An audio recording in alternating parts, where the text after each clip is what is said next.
Oh, hi, I didn't see you there. My name is Bliss Foster, and today we are going to figure out what is actually going to happen to Supreme. This is a weird video. We do not usually talk about Supreme on this channel. We usually do very in-depth analyses of runway shows so that we can uncover the meaning, the artfulness, and the references of designer clothes. But there has been so much talk about Supreme lately, and I personally like Supreme a whole lot, so we're going to spend some time figuring out what's actually going to happen in the future of one of the companies that got me into fashion in the first place. And I got so dressed up, like, look, I'm like totally Supremed out. Supreme head to toe, baby. BOGOs everywhere. Listen to me.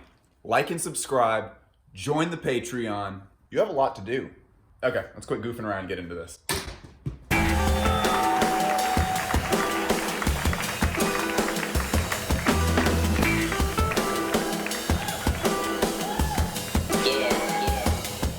If you have a Twitter account, then you know that there is no shortage of opinions about what's going to happen to Supreme, and most of them are that it's just going to be at Zumiez and will never be cool ever again. And then people who go one deeper on that take are like, well, Supreme hasn't been cool since it's been owned by the Carlyle Group. And then the people who go one deeper on that say, Supreme hasn't been cool since 2009. And if you talk to Barbara Kruger, she would say that Supreme has never been cool, ever. Supreme's logo is a riff on a piece of artwork by Barbara Kruger, and when she was asked about that, she said that they were a bunch of uncool losers. Whenever someone is coming forward to give their take about something like this in a very formal way, like creating a video, my first question is always like, hey, what kind of qualifications do you have to even talk about this? So I will give you my Supreme qualifications. I am what would be formally referred to as a poser. I got into Supreme in 2012 because I saw Tyler, the Creator, wearing one of their hats during the VMA Awards. I am from the era of Supreme that was idolizing the cat tee, the Born Alone Die Alone tee, the Fuck 'em All jacket, the Power, Corruption, and Lies kit,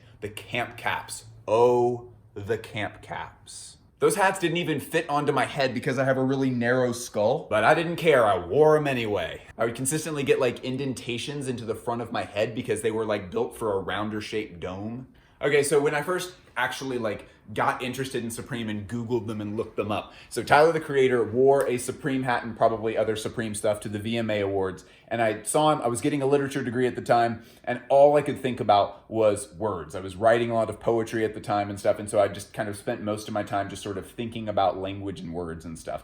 And the isolation of just the word Supreme somehow was very compelling to me. It felt like there was more there than just a brand name and a logo. I was spending money that I had no business spending at 11 a.m. on Thursdays. My very first Supreme drop, I was planning on getting something else, probably something much cooler, but things sold out much quicker than I had intended them to, and I ended up just going with whatever was still in my size that was left, which ended up being this Sabbath long sleeve and this goofy ass hat that looked ridiculous on me. I felt a little bit better after I saw the A$AP Rocky Fashion Killer music video, and I was like, all right, I made the right pick. Folks, I did not make the right pick. I became completely obsessed with Supreme, and really Supreme was kind of my gateway into the side of fashion where I became obsessed with branding, with the fact that they could build such a complex story that I first of all, didn't understand any of the individual pieces of, and two, that I seemed so convinced was there. Even before I knew all of the incredible Supreme stories, I was convinced that there was just something. There was something there behind this mysterious logo and the weird shapes and colors of these clothes. I never pass up opportunities to tell these stories, so I'm just gonna go ahead and go through the coolest Supreme stories really quick. Skip forward 2 minutes if you don't wanna hear them. Arguably the coolest one is the Kate Moss tee, which is pretty nondescript if you're just looking at it with no context. But the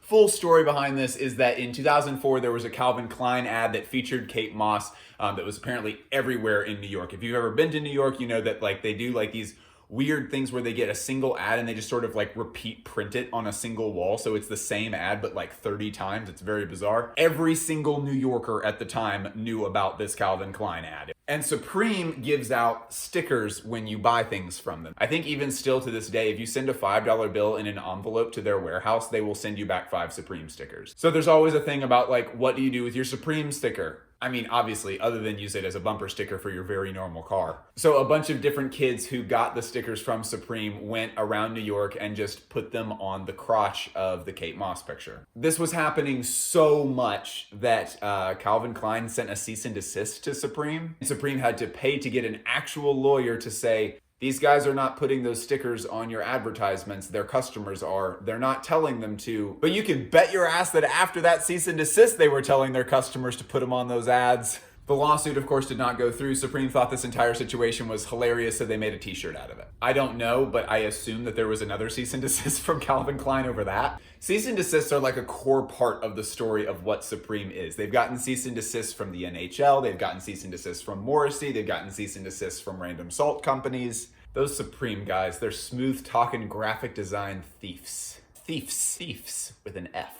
The funniest part about the Kate Moss story is that the team at Supreme is actually big fans of Kate Moss. Like, all of them really like her work a lot. And at some point, someone from the Supreme team was at a party where Kate Moss was also, and they explained to her this funny story, and she thought it was hilarious. And she was like, is there anything that I can like work with you guys on? And they were like, I think we can bring this full circle, yeah.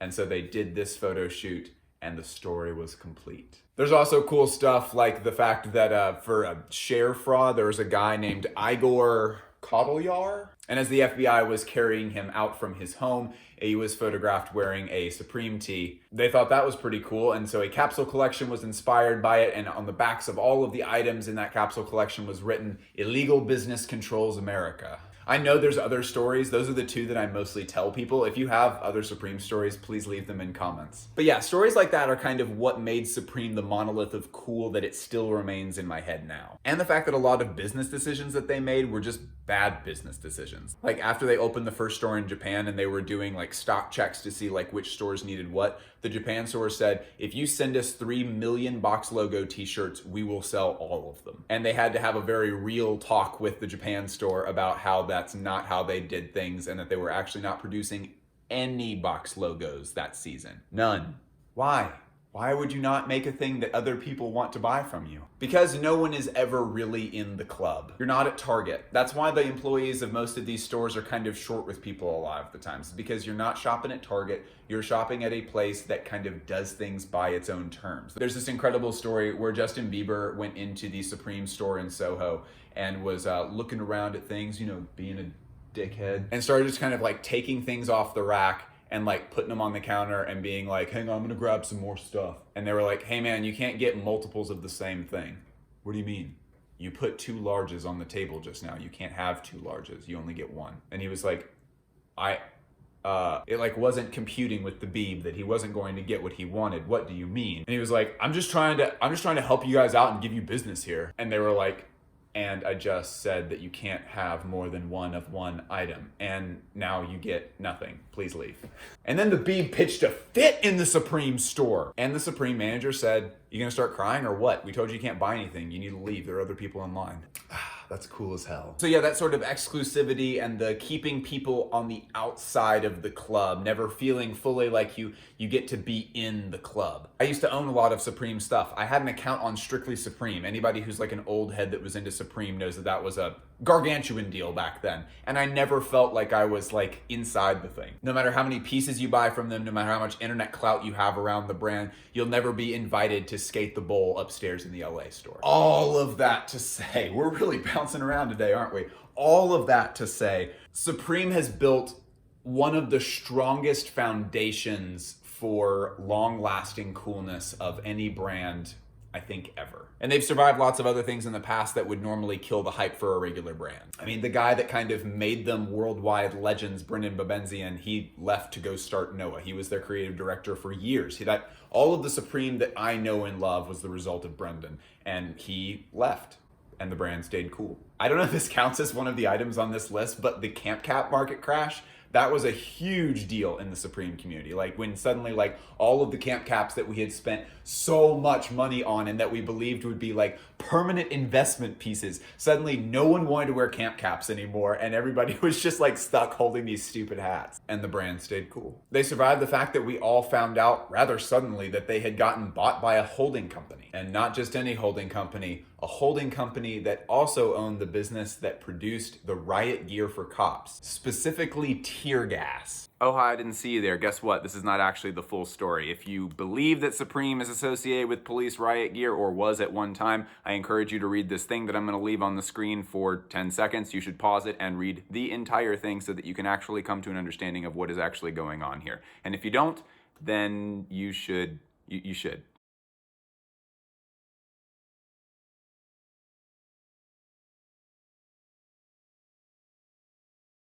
Seek out the full story, friends. Okay, so here's what I think. The most important factor about Supreme switching its owner from the Carlyle Group to the VF Group is that the VF Group is a publicly traded company rather than a private equity firm. Neither of those businesses are going to be interfering with design. That's not what they want to do. They are buying the company because it's already doing a really good job. The thing that may end up being complicated is that they're going to want to turn a profit pretty quickly with it. They've said that their goal is to make up for their $2 billion purchase within 3 years. So, yeah, Supreme might be at Zumiez. But you know what else is at Zumiez?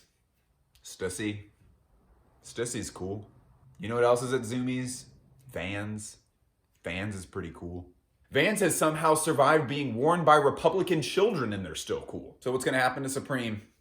I honestly think it's gonna be fine. Supreme has always been about serving the heads and the posers. The posers will come and go. There's always new ones coming in and out, buying things 1 time, 3 times, whatever, and then just being done with it for forever.